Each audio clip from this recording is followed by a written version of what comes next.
Welcome back. You're still watching Newsline right here on KTN News, and it's time for us to have this conversation. It's about 290 days to the August 9th, 2022 general election. And yes, we're in that season where opinion polls become the order of the day. Already, quite a number have been published by various media, and more will come your way. Tonight, we need to discuss a few things with regard to opinion polls, especially around the electoral process. Are they credible? Are they necessary?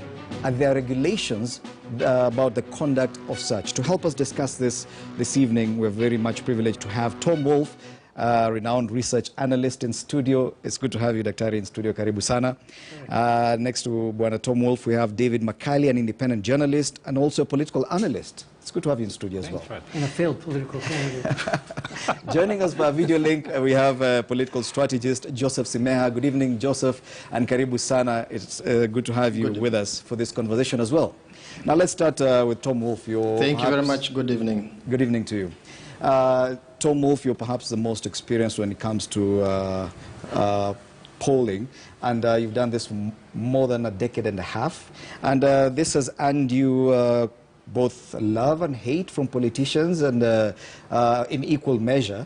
And does this come? Equal. Yeah, does this come with the territory? Is it an occupational hazard, or is Kenya a special case? Because these things do happen everywhere else. That's a very interesting and difficult question. I haven't interacted very much with people doing this work in so many other countries. Of course, I see through media coverage and articles and so on. I think in Kenya it's particularly challenging, I say compared to advanced countries where polls have really become routine, notwithstanding serious problems that pollsters have had in some recent elections for so-called getting it wrong. In some ways, the challenges of getting accurate polling in the US or the UK, for example, are more difficult than in Kenya for reasons that we might discuss later. But because the understanding, or the level of understanding of the science of polling is less familiar here. It makes it, or it encourages to those who are especially unhappy with results to make personal attacks. Okay. But just, I can say, since I first began observing this in the late 90s and then started doing this work myself in the early 2000s, Kenyans have come a long way, the public, politicians, and media, in at least knowing, better knowing what other questions to ask before they will accept results as credible. So I think there's been a lot of learning which has taken place. Okay, but David Makali, you've been in positions where, from an editorial standpoint, you've had to make decisions on whether or not to publish results of certain surveys. And there seems to be a general reluctance, even from the media, to touch some of these poll results. Why is that? Is it because they cannot be authenticated, or what exactly is the problem? I think the big question is whether it's about credibility of the pollsters. Over the years, I mean, there was a time, I think about 10 years ago, that opinion polling had reached what I would call its apex. A lot of credible organizations were doing polling, Stedman, where Tom was, before it became Ipsos or merged and so on. There was Strategic PR, Infotrack. There were a couple of credible organizations that were doing polling. And to the extent that the results of those polls were vindicated by the results of elections, you know, polling got a bit of credibility, and the polling groups or pollsters also enjoyed a bit of good reputation. But as a standard practice, I mean, journalism, you know, demands skepticism of you. So as an editor, as a reporter, as a journalist, you have to always question the statistics or the facts which come to you. And so every media house ought to approach these statistics or these polls with that cynicism, with a critical mind. Because, again, which is part of the problem in Kenya, there has been a bit of issues around the credibility of those polls. Others claimed to be sponsored, therefore fake. Others influenced by certain, you know, editorial, no, political interest. So the credibility of the polling has always been in question.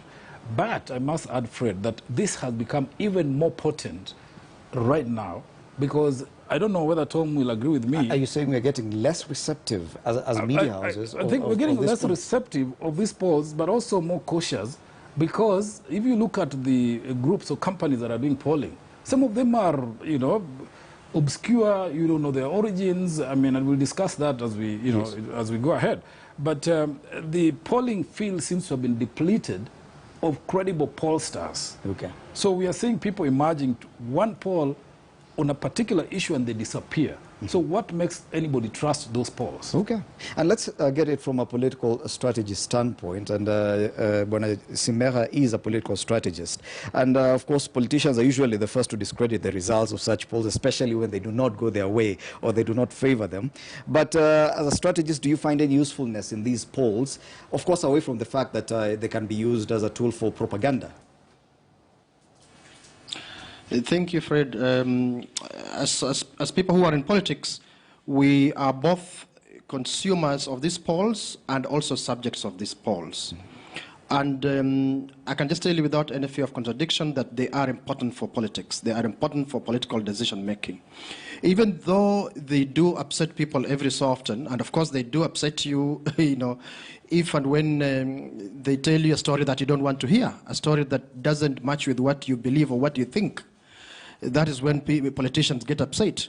But truth be told, even as they get upset in public, privately they appreciate these polls because they help them in decision making, especially in terms of political strategy.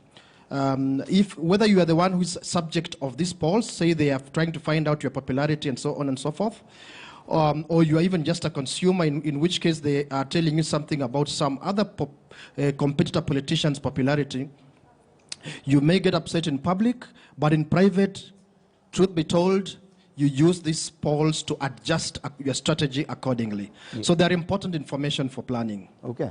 But back to Bwana Tom Wolf, and probably you're the best to explain the chronology of events, because initially, and back then when media was more receptive to these polls, they could publish poll after poll from different companies, and you've had Bwana David Makali now saying that we're getting more cautious in what we accept and agree to publish. We've also seen that the number of polls being carried out, the number of survey results that are being made available or being published has also gone down significantly.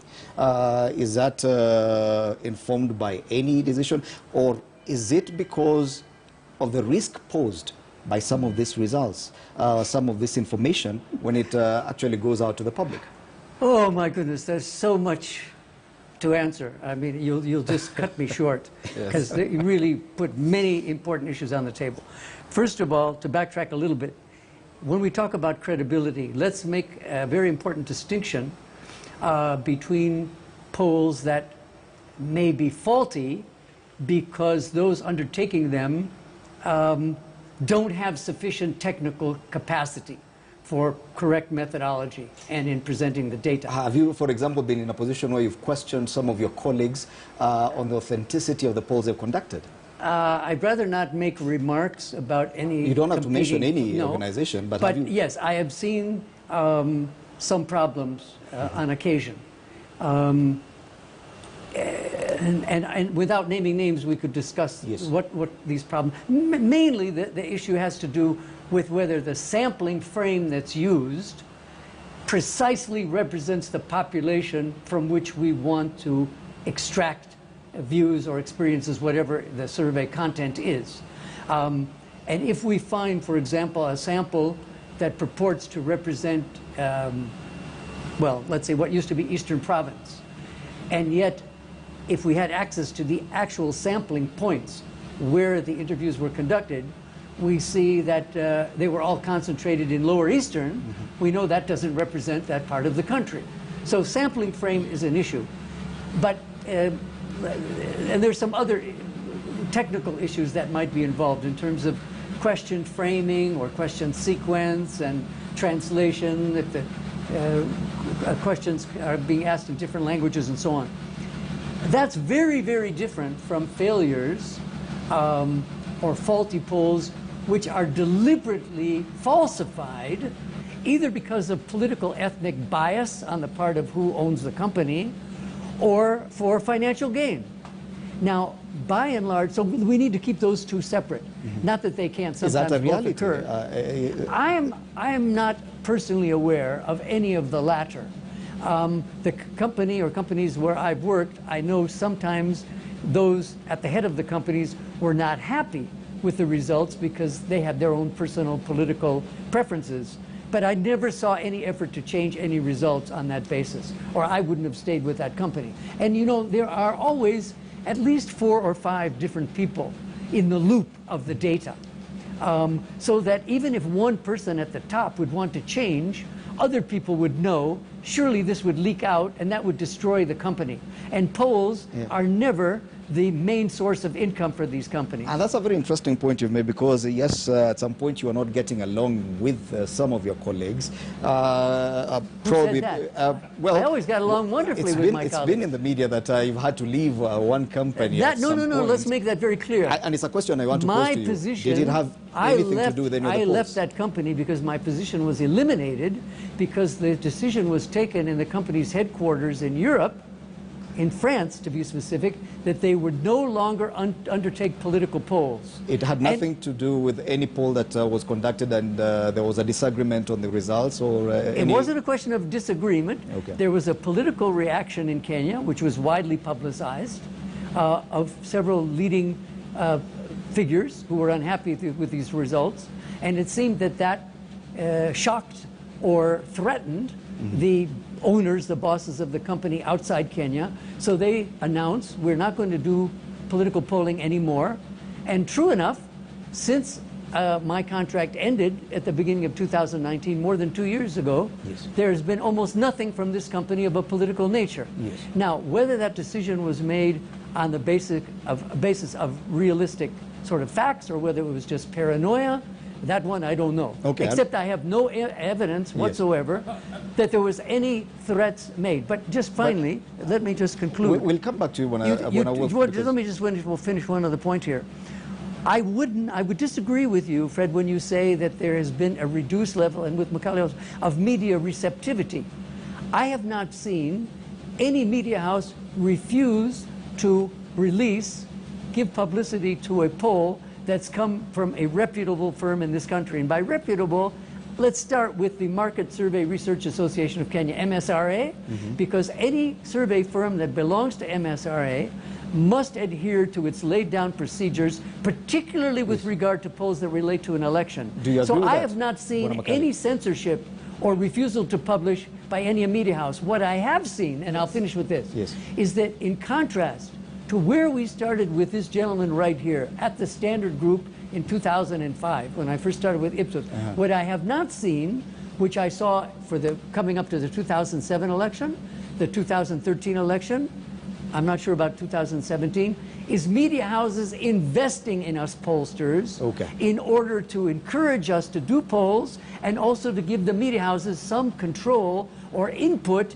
into the questions and material. That I haven't seen. But I haven't seen any publications. I haven't seen any reduction of receptivity once the polls are released. Is that a reality? You know, first of all, unless Tom knows all the pollsters in town, I think he might be referring to the pollsters that subscribe to the marketing, whatever research association. But people are churning out polls every other day, publishing them all over the place. And some of them are being ignored by the media. I mean, some of them can't be certified. And you know, one of the conditions that was put in the legislation passed in 2012 to regulate polling, because of the political fears and all these considerations about propaganda influencing public opinion, was that a company that is doing a poll must give its profile and all the statistics, methodology, and all these things that Tom is talking about to accompany the poll results. I've seen a poll that came out the other day, by the way, by a company I have not seen doing polls before. I think I know what you're referring to. Yeah. And published in the media. Yes, I mean, some media picked it up. I didn't see it in any but media. I didn't see it in mainstream media. I've got the poll, but I didn't see any major mainstream legacy media publish the poll, which is part of the reason I'm saying people are becoming a bit skeptical about what do you publish if you have not ascertained, one, the pollster, the credibility of the pollster, and whether in fact is in compliance with that act passed in 2012. which requires you to publish your profile and the qualifications of the pollsters. Okay. Yet about, what about those organizations, probably like Tifa, the one that Tol Moth works very closely with, Infotrack, Ipsos, that have probably complied with that regulation. We still do not see that huge or high number of publications when it comes to... they're not releasing.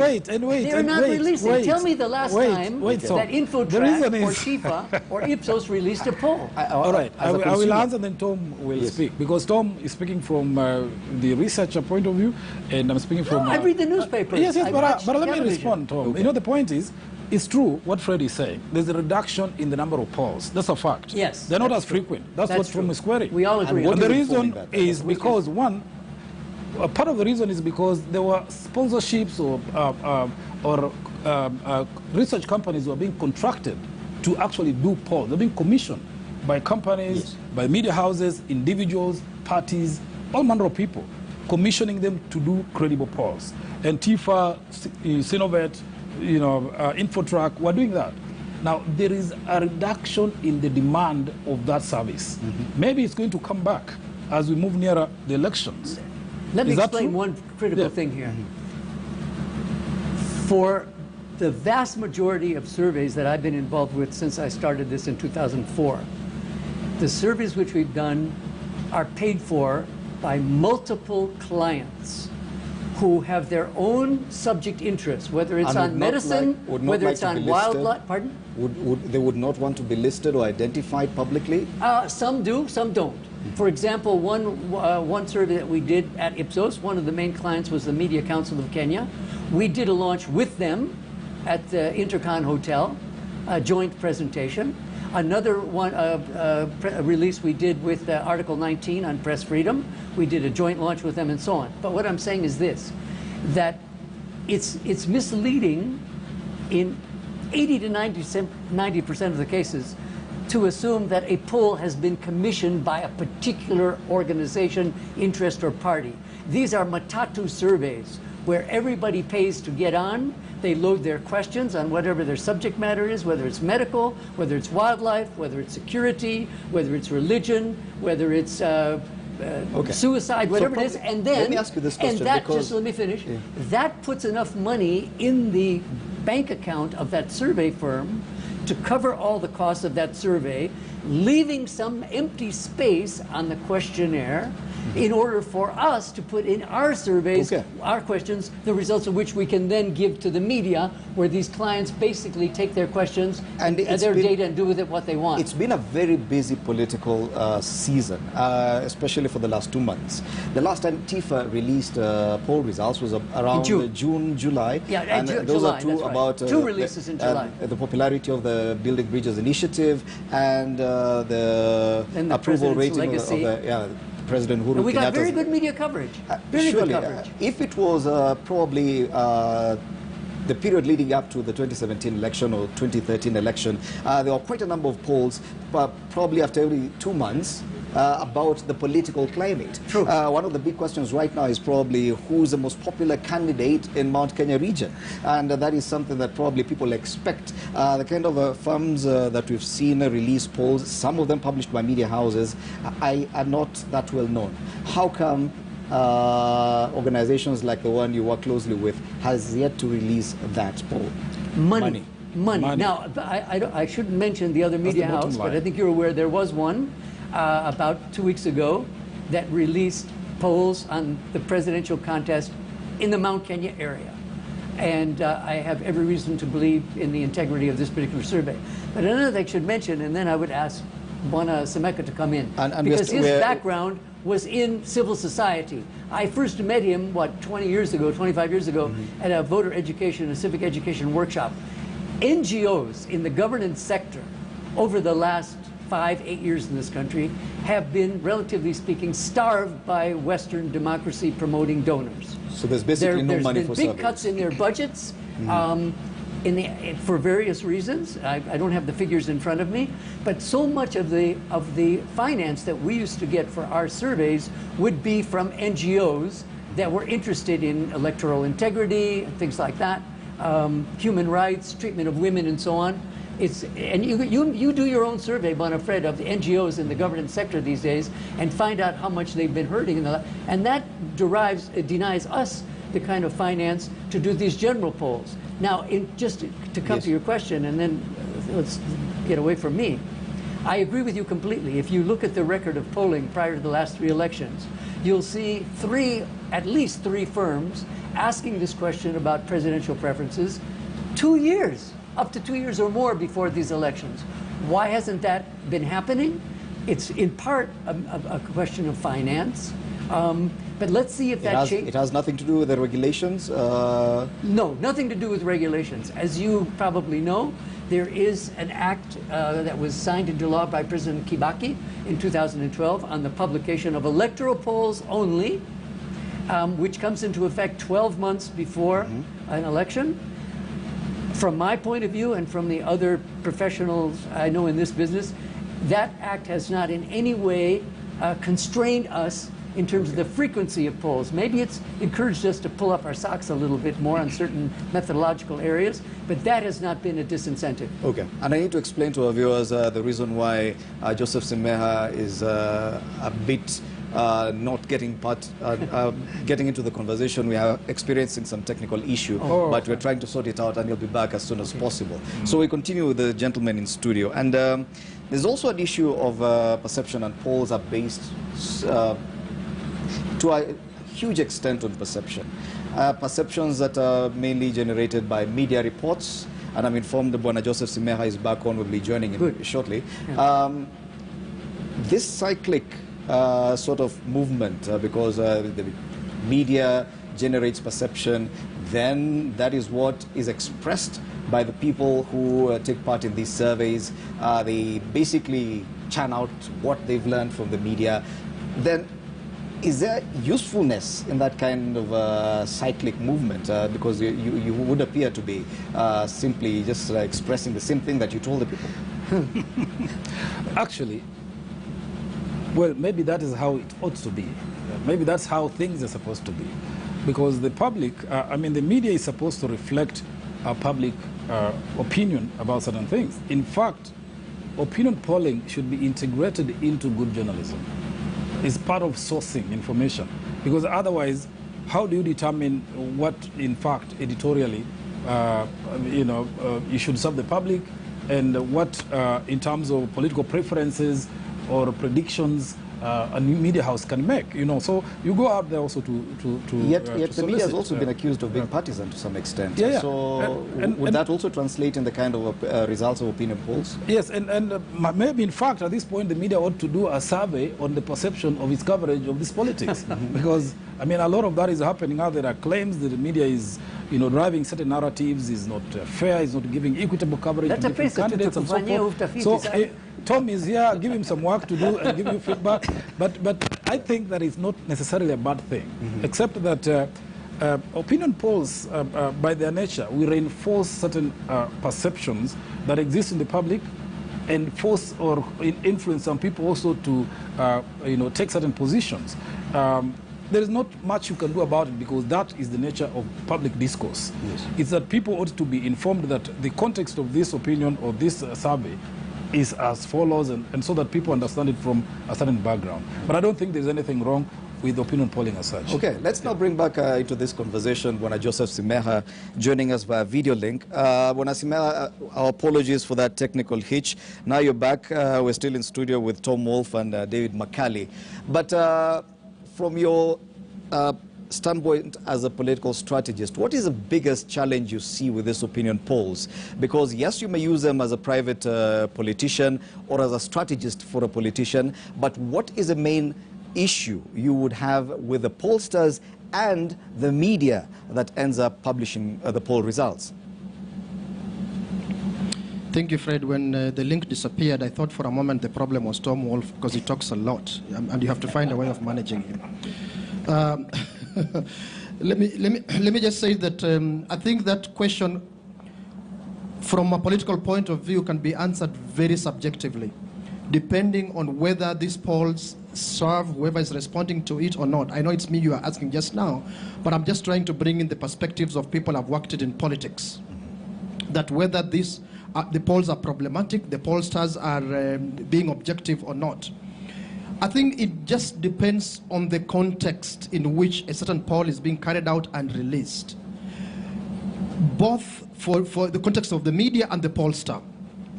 Oftentimes, if and when it favors politicians or a particular political position, we don't find any problem with it. In fact, we praise it. And almost always, when it doesn't favor a particular political position, we find problems with it, and we condemn it. So it's not a question that you can answer easily in an objective manner.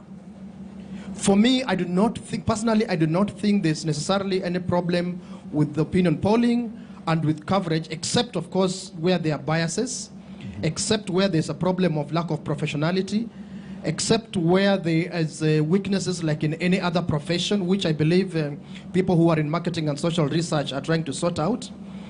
But if and when polls are just based on scientific methods, objectivity, and so on, regardless of the results they bring out, we who are in the political field ought to accept them.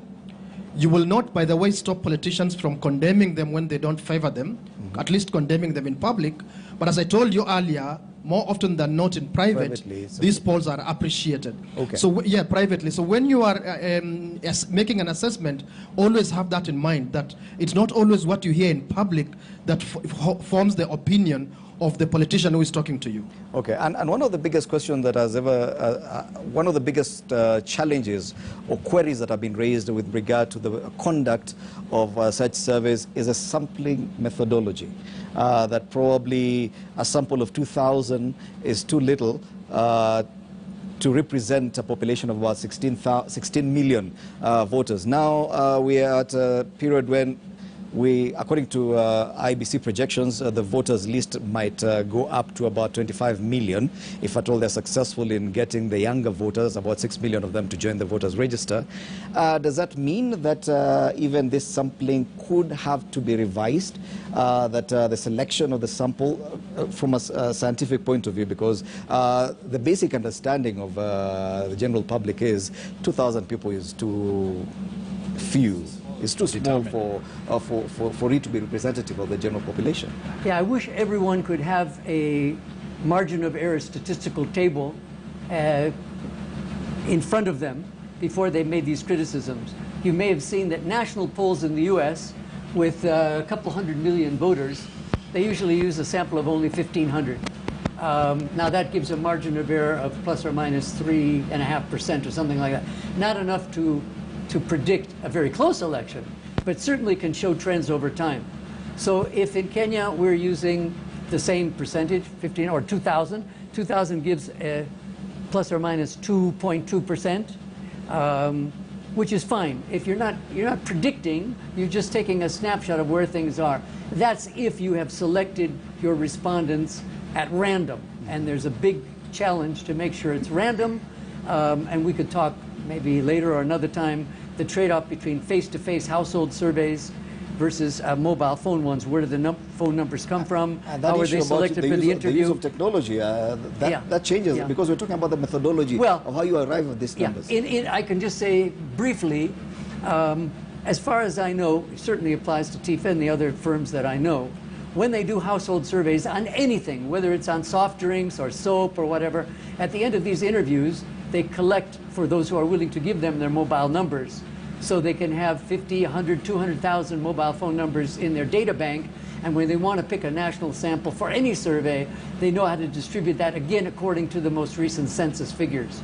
So except for some parts of the country that don't have network, which might include 3 or 4% of the population. I mean, the prevalence rate of mobile phones in Kenya households is leading in Africa now, so that's not a big issue. But just one thing, I would like to go back to what Bwana Semeka was talking about, but he did, or not directly.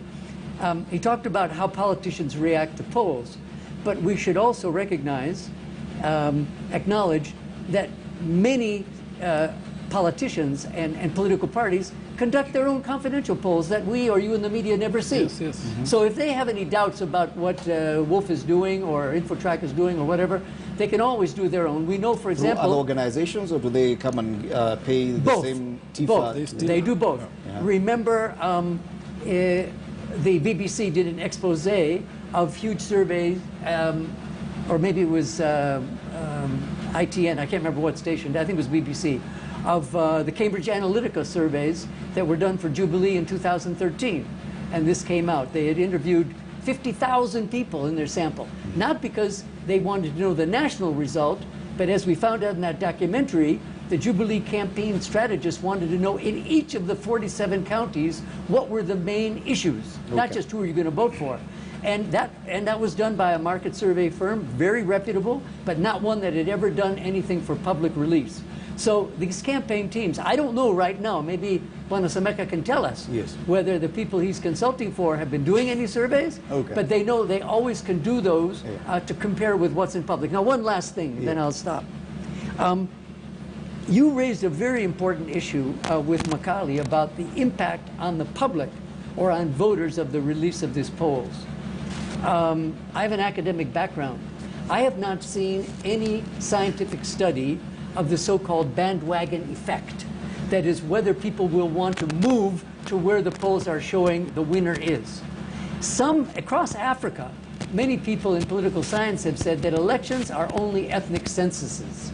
People will vote for their ethnic kingpin or who their kingpin tells them to vote for, regardless. And we saw this one example in 2007 where polls leading up to the election were showing Kalonzo Musyoka at about 10%.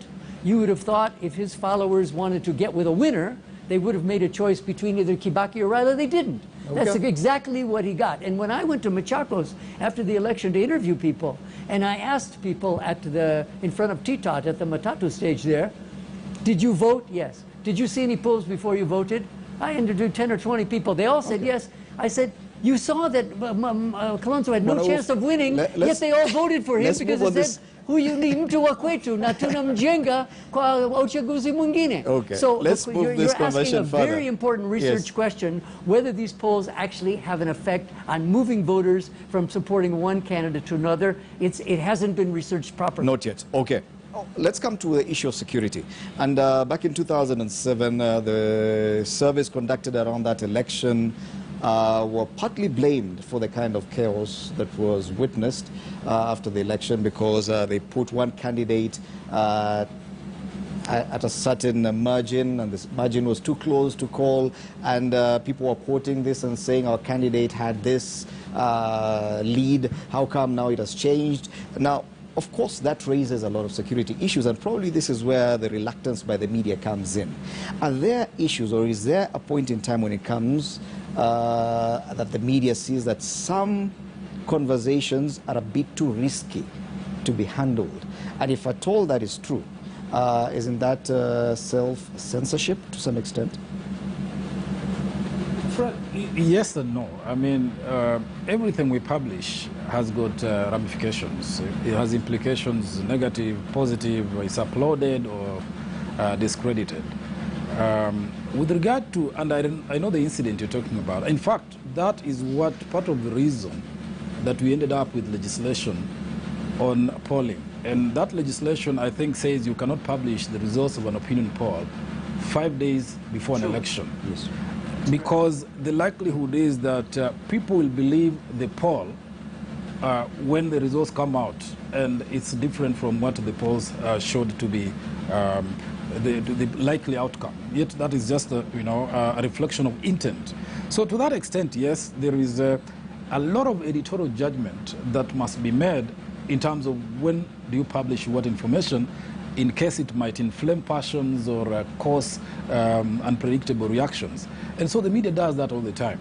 But that is not censorship. I think it's part of editorial discretion and responsibility that the information you publish, you must always consider what are the ramifications.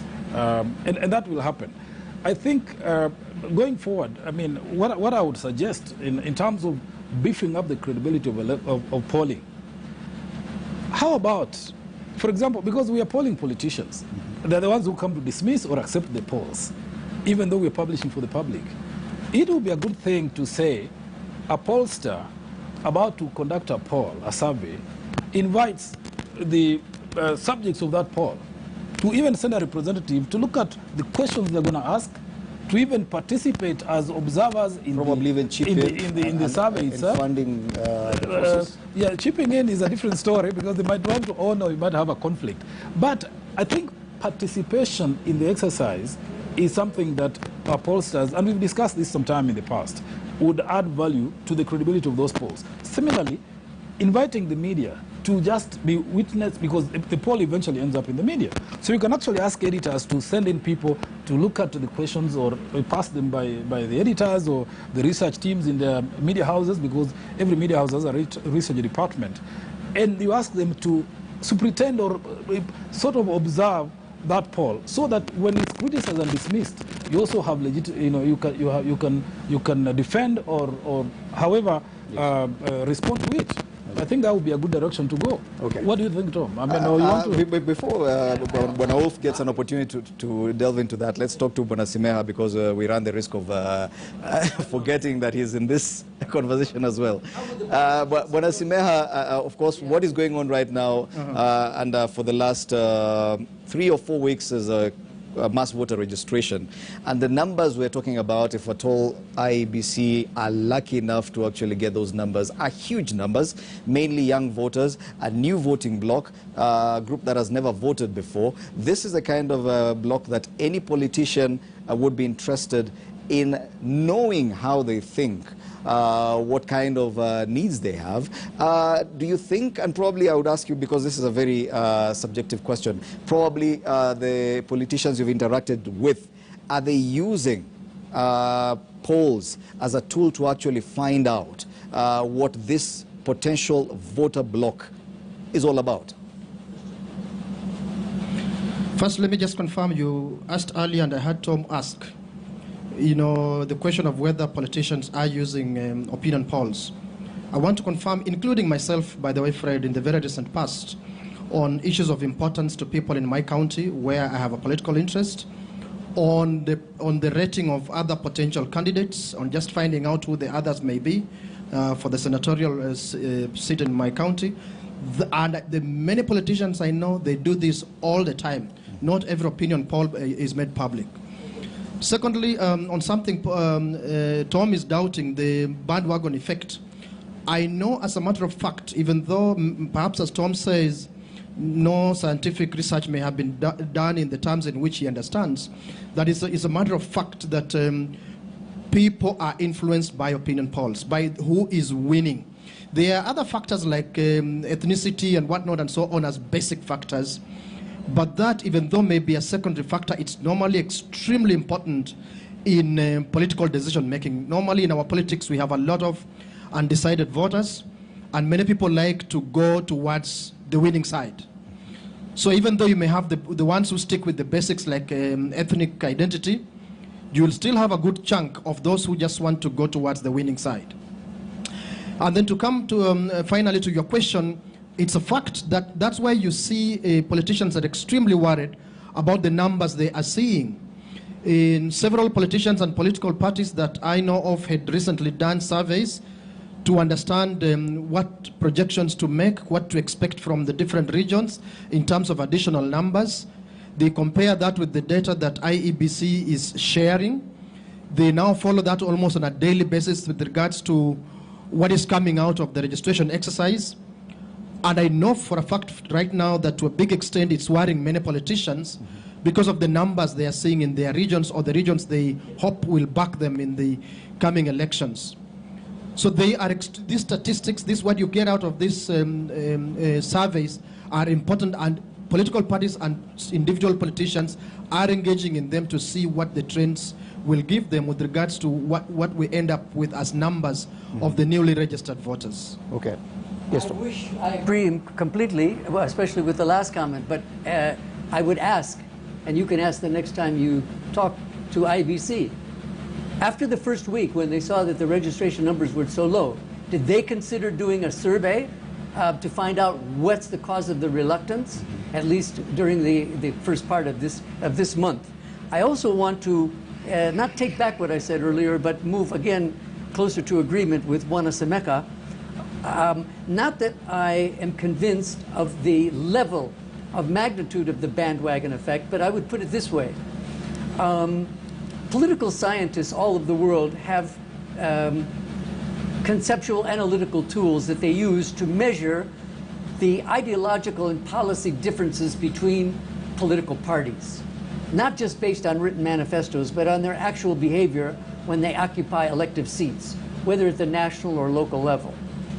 And one conclusion that is derived from the study of what we can call ballot menus in elections is that the narrower the differences are between political parties, if they all worship Ugali and Kitheri or whatever, and there's really not much difference between them, aside from who's going to have the knife to cut the cake, there is likely to be more of a bandwagon effect on voters. Isn't that the case in the Kenyan sense, that there's no clear ideology differences between parties? I would ask Semeka, if he looks at the political landscape at the moment, in the aftermath of the handshake and so on, the apparent falling out between the president and the deputy, compared to how polarized the country was in the previous 3 or 4 elections, how he would characterize that.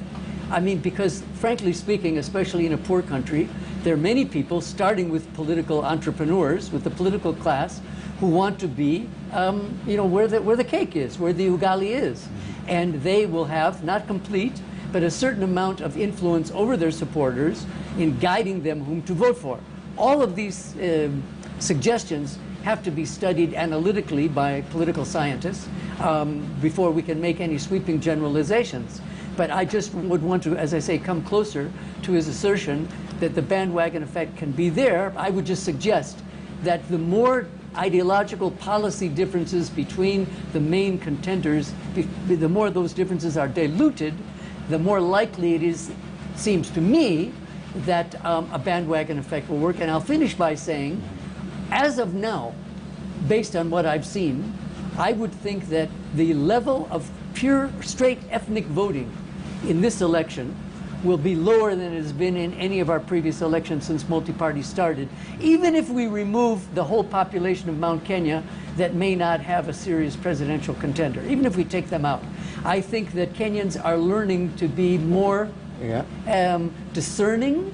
I think the economic and other problems that people are facing are making, and I'm not just talking about the presidential contest. We've seen a rise, for example, in the last election of more independent candidates. I wouldn't be surprised if the number of independent candidates in this next election doubles, based on a combination of people who feel aggrieved with their party nomination process, and some of the candidates that didn't even bother with party nominations. Okay. And I think that will also encourage Kenyans to look more carefully at the quality of the candidates that they're choosing from. Yeah, but I could be proved wrong. And it's a wait and see issue. But let's now talk about the politics of the day. And the biggest debate is on who is the most popular candidate, who is more popular when it comes to the Mount Kenya region, who's more popular especially within Kirinyaga County. And curiously, Kirinyaga County, where the president will be tomorrow, is a big question. And this is where the pollsters come in handy. But we've seen, and the 2 media houses that I've seen publish polls in the recent past, probably in the last 1 week or so, curiously have all been talking about Mount Kenya and Kirinyaga. Is that a coincidence, or is this something that probably is being manipulated? I actually don't know why Kirinyaga is a factor, because Kirinyaga is one of the smallest counties in the Mount Kenya region. I mean, of course, Tarakaniti Yet national media houses with a national outlook are talking about Kirinyaga, and who's most popular there? It's I'm unable to explain that, by the way, Fred, because, I mean, there is no presidential candidate from Kirinyaga. Martha Karua, who is the most visible national politician, of course, Waiguru is as well there, is running for governor. In fact, the contest is going to be on the county leadership in Kirinyaga. But, you know, Kirinyaga is an extension of the Mount Kenya East, because it was hived off from Embu, and so it's part of the East politics, east and west of the mountain. And you know, the East has a candidate in the name of Justin Muturi. The West perhaps, has the Mwangi Wairia. Those would seem to be the two candidates from the Mount Kenya region. How strong is a matter that will be proven with time. I do think that there's going to be some impact, especially with Justin Muturi, because there's a certain determination in the East to foist him as the leader of the region after Uhuru Kenyatta. And it's possible that they could all coalesce around him. I mean, 9 months is a long time, really. So all these things happening, you see, initially people were saying, oh, Mount Kenya or the region is with Hasla. But you can see the forays that, Raila is making there, the dynamics that are going to emerge when the Mount Kenya region begins to meet in the Limuru conferences or conventions and so forth, Sagana, which the president promised to. So there's a lot of factors which are going to come into play. Yes. I can assure you Mount Kenya is going to have a lot of issues to affect the outcome of these elections, including pushing a very serious candidate from there. But it looks like it's a narrative that's shaping up because in as far as regional polls are concerned, we are getting very little from any other regions in Kenya, apart from Mount Kenya. We've not seen a poll, especially, for example, from Western Kenya, Nyanza, Rift Valley. Probably we would say some of them are foregone conclusions, but Coast region and Western Kenya, Bwana Simeha, surely we should be seeing some poll attempts at surveys just to get the gist of what people there are saying. Don't you think? Are you going to pay? Thank you, Fred. I think actually, thank you. I think, and I've said this several times in public, that I think the importance of Mount Kenya region in the politics of Kenya vis-a-vis other regions is overly exaggerated, and it's then overplayed by the media. Mount Kenya region, of course, is important, just as important as Nairobi, as Coast, Western, Nyanza, Northeastern, and so on are, Rift Valley, Upper and Lower South Rift are. But because of the current dynamics, particularly to do with the presidency, there is a tendency to put excessive emphasis and focus on Mount Kenya just now. But I think, I know that Tom was just giving an example that even if we took out the Mount Kenya region, it could even be the reality that the presidential candidates could decide to not even to factor so much the numbers from Mount Kenya into the contest. And someone could still win if, and it's a big if, we had a free and fair poll. So what is going on in terms of leaving the other regions out, the focus from the other regions out, is really just a creation of the dynamics of the current politics and the excitement, I think, of the media. And then let me just add this. When we discuss polls, when we discuss politics, I think let's never forget our character as politicians and as voters. And put that together with the level of political literacy. The things that move politics beyond the ethnicity question that Tom raised earlier are amazing, and it's just because of the levels of political literacy. That heightened political temperature you are seeing around Mount Kenya, by the way, could shift anytime over something very small. And it could be Nyanza, or it could be Western, or it could be Coast. The Western, depending on how Mudavadi, for example, and Wetangula and the others behave. So, please let us also consider our levels of political literacy, which are very low, and our general character as Kenyans, both politicians and voters. Okay. Sometimes it's just difficult actually to carry out accurate political analysis because of our character, because of our tradition when it comes to politics. Okay. That is true in the broadest sense of political analysis. But by and large, I would defend the record of pollsters over the last 3 elections in terms of being pretty accurate. When you have very close elections, when you have, to echo Semeka's last point, when you have contested elections where the official results are challenged with considerable evidence, even if the cases aren't always based, like the nullification last time was not based on incorrect numbers, it was on process. But when you have any credibility issues with regard to the integrity of the results, it's a bit, how can I say, luxurious to blame the pollsters for so-called getting it wrong when you're not really sure what the correct numbers are. But just let me clarify or make a couple of comments about county polls. We've got 47 counties in Kenya. You're speaking of Kirinyaga. In order to get a poll of an acceptable level of accuracy, let's say in a county like Murang'a with 600 or 650,000 registered voters, you still need a sample of about 2,000 or your error margin is going to be too high. A sample of 500 where you have a population of 500,000 or 1 million or 2 million or 5 million, the margin of error for a sample of 500 is going to be the same. It's going to be a plus or minus 4, 4.5, something like that. So a survey firm that is not hired by a county or by a politician in a county is going to be accused of bias. Why did you pick this county or these counties and not those? So you agree it's interests within Kirinyaga, people from there paying for these polls to The be one conducted? survey that That's I why we're saw having on the these Mount results? Kenya area from one media house, I have no reason to believe that it was paid for by politicians. I think that media house decided that this was a media-worthy topic. It was on their front page and so on, colorful charts and so on. I think they did it for their own, investing in themselves and in their own operation. Polling work. So, I mean, I give them full credit.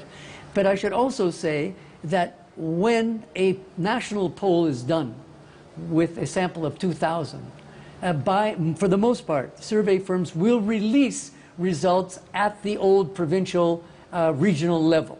Okay. So we'll see results for Western, we'll see results for Coast and Rift Valley and so on.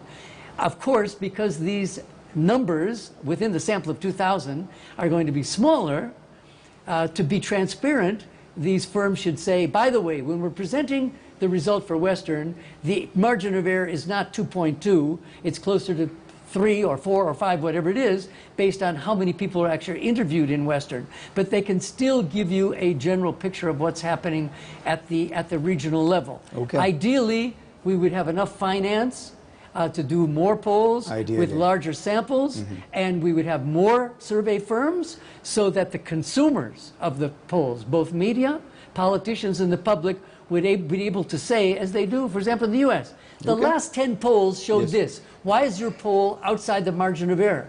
But we just don't have that population of survey firms that are doing this to be able to give that level of confidence. Gentlemen, because of time, I'll now have to ask you to give your final remarks on this issue. One question as you consider your final remarks, do you believe that media houses do have the capacity to actually conduct their own polls and to make a decision on what is most interesting to their readers?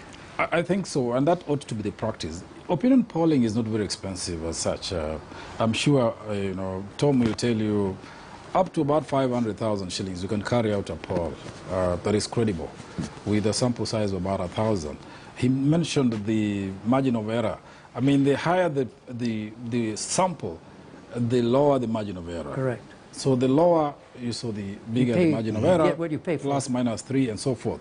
But I think the media houses should, integrate opinion polling, even on other subjects apart from just politics, to determine what are the perceptions around all these issues, whether it's BBI, whether it is the youth, whether it's the failure to vote or to turn out. In fact, right now, for example, media houses could form a joint polling group so that they make it cheaper, collaborative efforts, and then they can ask the pollsters to do it for them. Okay. Yeah. Bwana Joseph Simeha, your final remarks on this issue. Thank you very much. I think just to mention that I believe that opinion polling is a discipline, whereas media houses may have capacity and finances to do this, but it's a discipline.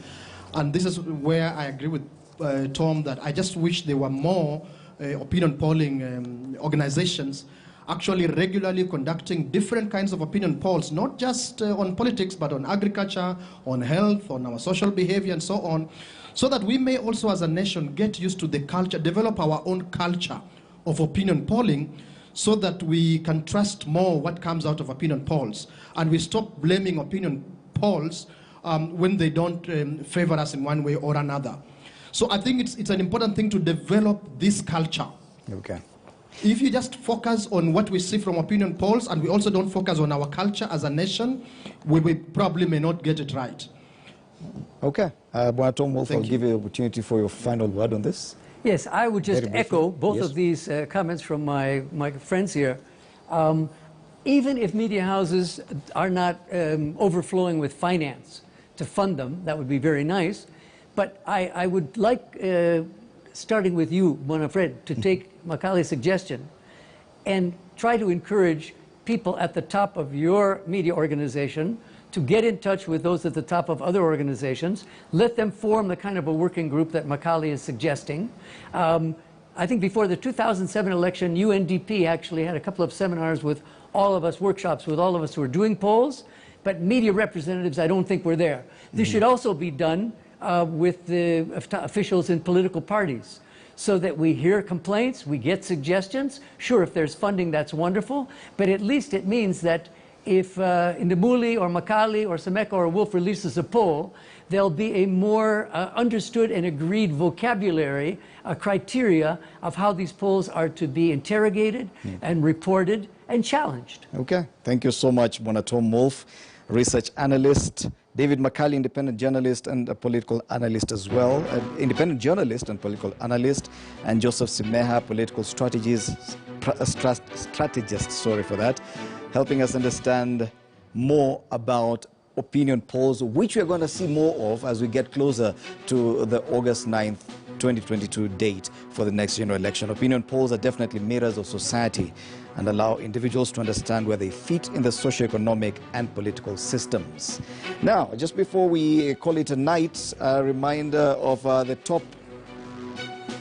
headline. The headline on the front page of the Standard tomorrow, it's on your screens right now.